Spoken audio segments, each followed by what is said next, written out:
Thank you so much, Elizabeth, for also an insightful paper, and I think one that speaks well to Richard's intervention too. The floor is now open for questions, comments, feedback. تفضلوا.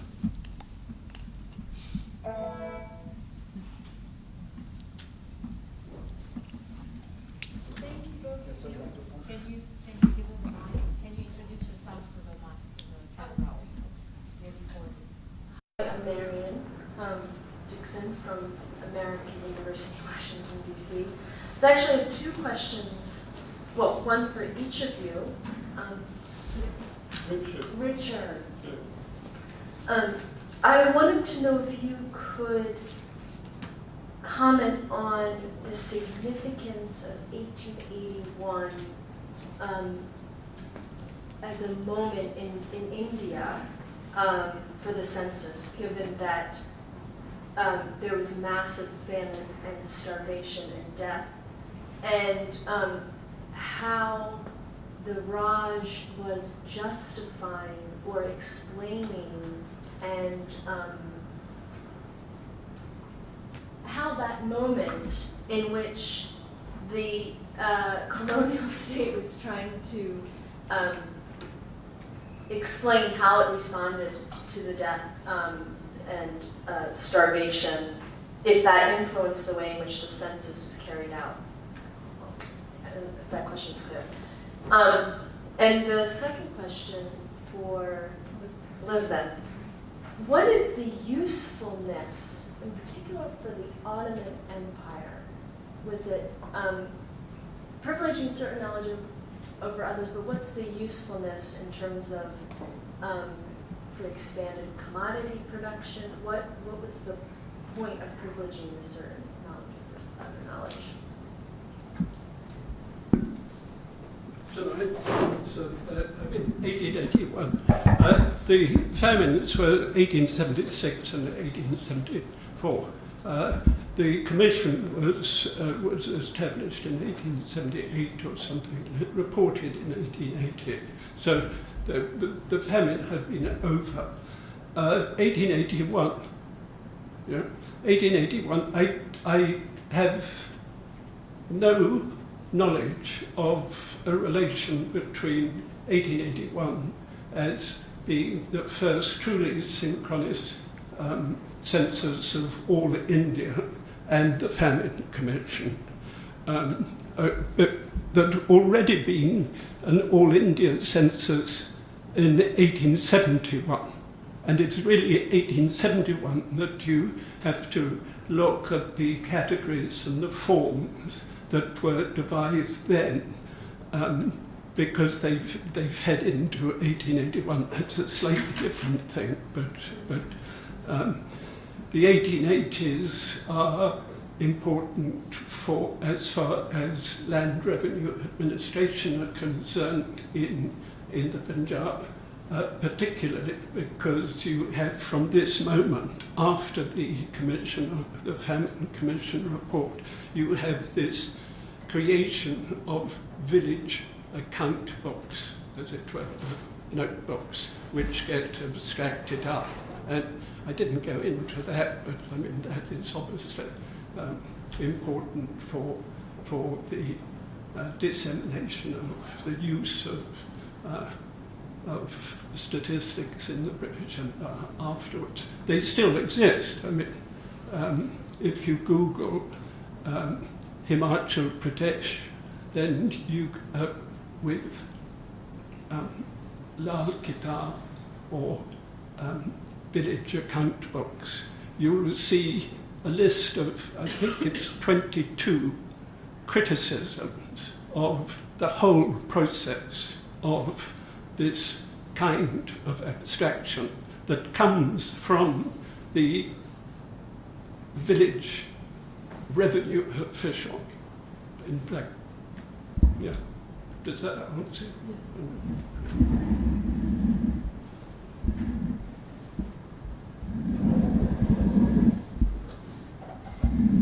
Is that close enough? No. That is a great question, and I wish I had, I can only speculate really for a lot of it, because I haven't been able to find sort of more details on the, how it was consumed, other than how these statistics were consumed, other than sort of being used to sort of bolster this notion of agriculture being this very sort of calculable, scientifically measured form of production alongside industry. Because you really get the sense coming out of, there's all these publications that are being put together by sort of these networks of technocrats across the empire that are about agriculture, and they're always complaining about how industry gets all the attention and all the money and sort of all the focus, and that agriculture needs more of that.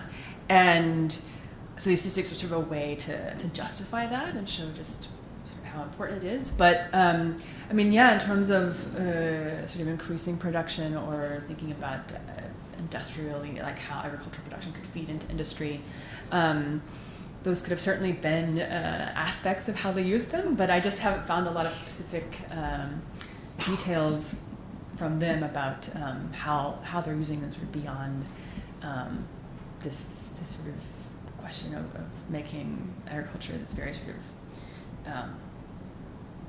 compiled, easily bounded thing that they can sort of represent in all these numbers. So, yeah.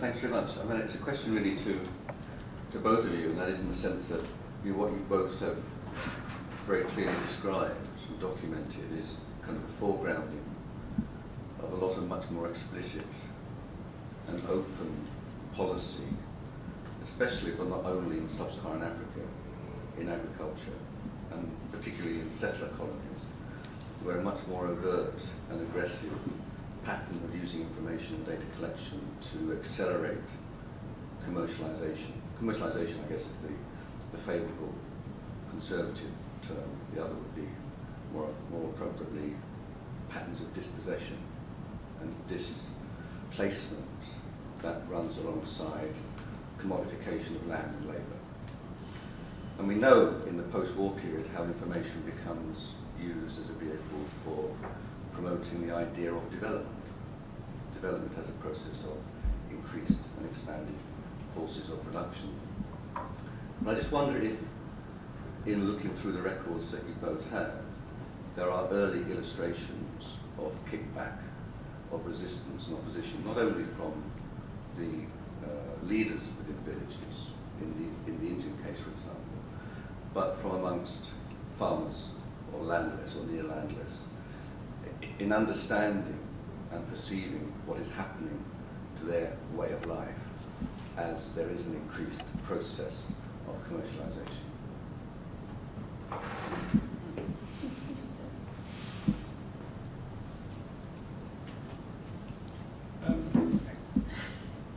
The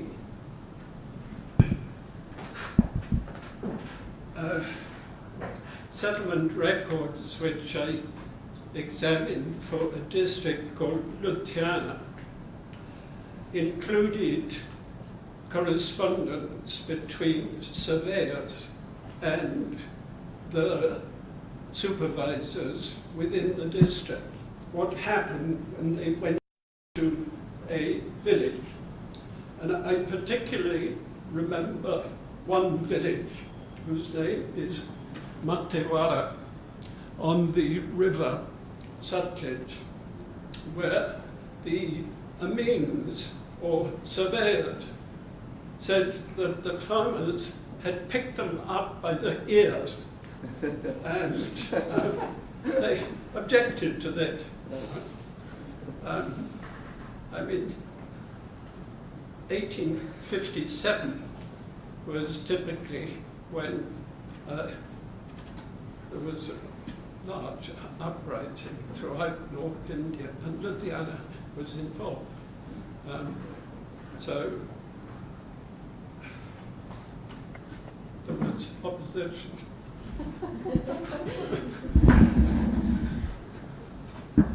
But on development and that kind of stuff, I mean, it was that was not part of the discourse. So that,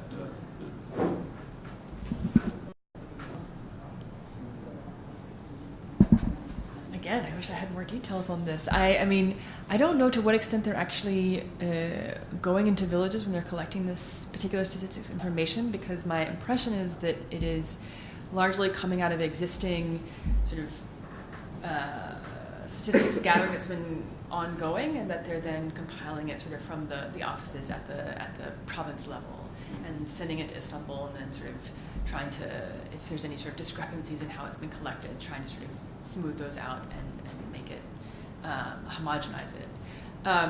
So yeah, I don't have any real details on sort of what's going on in the village level in terms of if there's some kind of process of collecting this that's impacting, that villagers are even aware of. I mean, I don't even know that that they, like, to what extent these kinds of books or this map circulated. I really think it was at a very sort of elite technocratic level, and maybe sort of large landowners or sort of middling farmers might have had access. But yeah, I think sort of your poor peasants weren't, or poor villagers weren't, sort of weren't involved in consuming this. So.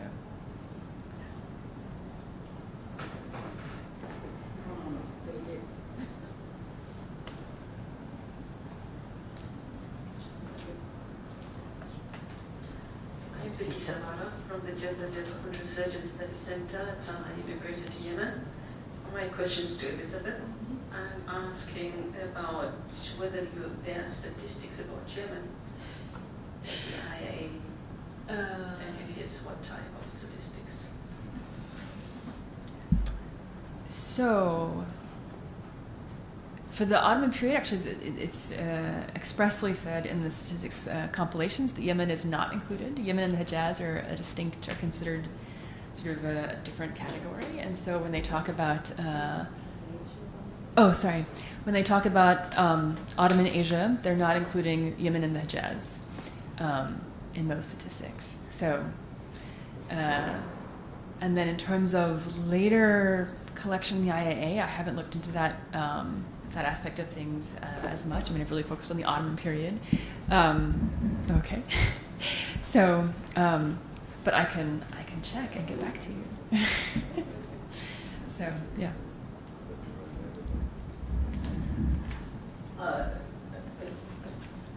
Elizabeth, I wondered if you could, I mean, the IAA was founded for its own reasons, Yeah. but if there's some way to link the interest on the inside in various Ottoman sectors in getting involved in this stuff to anything to do with export agriculture, I mean, how they're related to the global. Mm-hmm. And I think there's, with regard to Ray's question, I think there's sort of several levels here, because Richard was alluding to the debate within a couple of Ottomanists, a handful of them, as to whether they want to, and Derajel represents the feet, as you well know, those who would say the Ottoman had aspects of a colonial or a colonial discourse, and others would say no.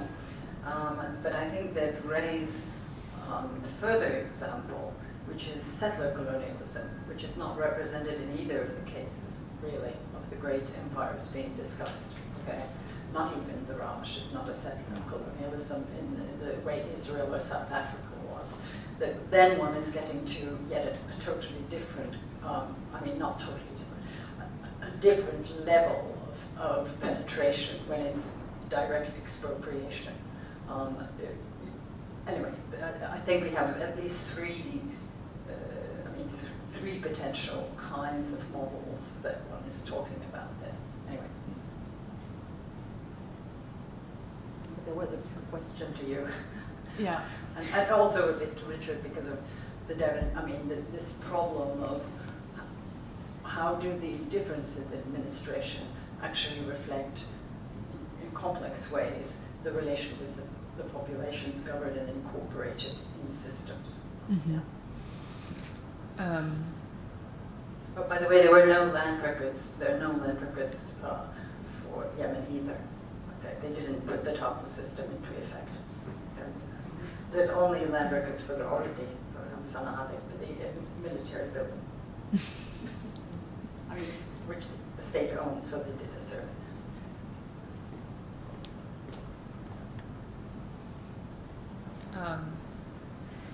So, yeah, this point you bring up of linking the IAA to sort of I'm interested in expanding export agriculture.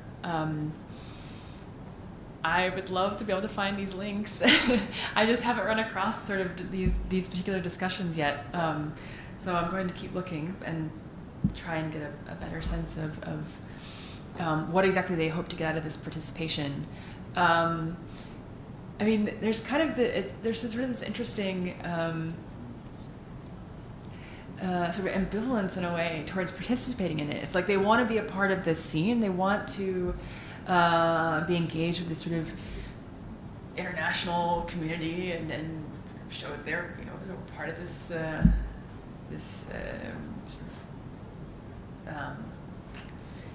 process. But at the same time, I don't know. You get the sense when you're sort of reading Lupin's report about when he goes and he talks to the Grand Vizier and the other officials, that they're kind of like, yeah, we'll get you your information. Just so I mean, there's sort of this sort of interesting dynamic there, and so I just wonder how useful they actually thought it was going to be to them in terms of pursuing. I mean, like the IA in particular, how useful it was going to be to them in pursuing sort of expanded exports and that kind of thing, or if they just kind of saw it as this thing that they were participating in, sort of pro forma, is that the word? I mean, so, and then, but then, like, so I think the statistics collection was already something that was sort of like,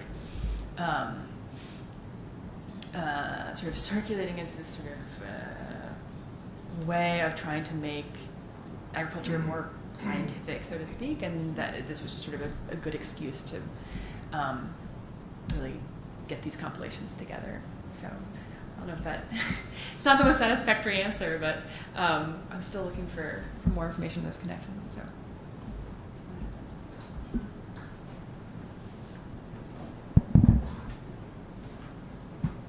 I'm not sure if I can answer honestly, because it's a huge.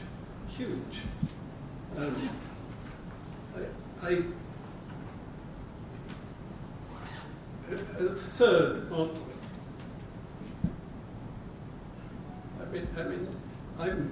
I was and am really talking of the grounding that was created. I mean, all sorts of things happened after the 1860s, 1880s, and so on. The development of sociology from the beginning of the fact that nationalists are writing economic histories of India in 1900 and whatever it was. I mean, the fact that the Congress of India was founded in 1880, it's early, and you've got so many. The contrast in one paper. I thought of the contrast between Ottoman and India as the difference between the subject and the citizen. I mean, a different way in which people, the individual is drawn up. I'm a bit sympathetic with Huri's reading that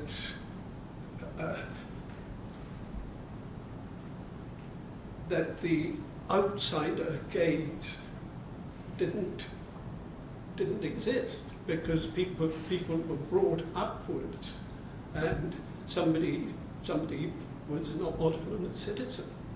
But I don't know whether that kind of answers no.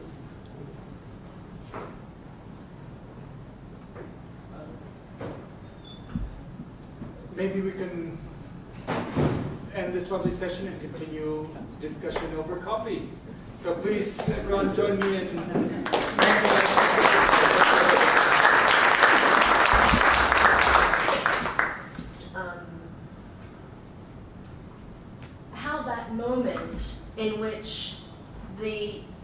colonial state was trying to explain how it responded to the death and starvation, if that influenced the way in which the census was carried out. If that question's clear. And the second question for Elizabeth. What is the usefulness, in particular for the Ottoman Empire? Was it privileging certain knowledge over others, but what's the usefulness in terms of for expanded commodity production? What was the point of privileging the certain knowledge over other knowledge? So, in 1881, Thank you so much, Elizabeth, for also an insightful paper, and I think one that speaks well to Richard's intervention too. The floor is now open for questions, comments, feedback. تفضلوا. If you could comment on the significance of 1881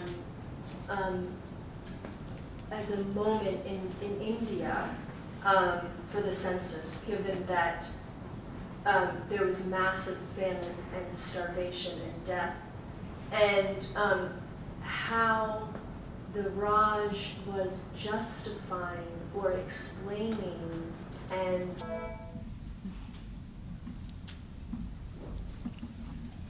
Thank you both of you. Can you give them the mic? Can you introduce yourself to the camera also? Maybe for I'm Marian Dixon from American University, Washington, D.C. So I actually have two questions, well, one for each of you. Richard. I wanted to know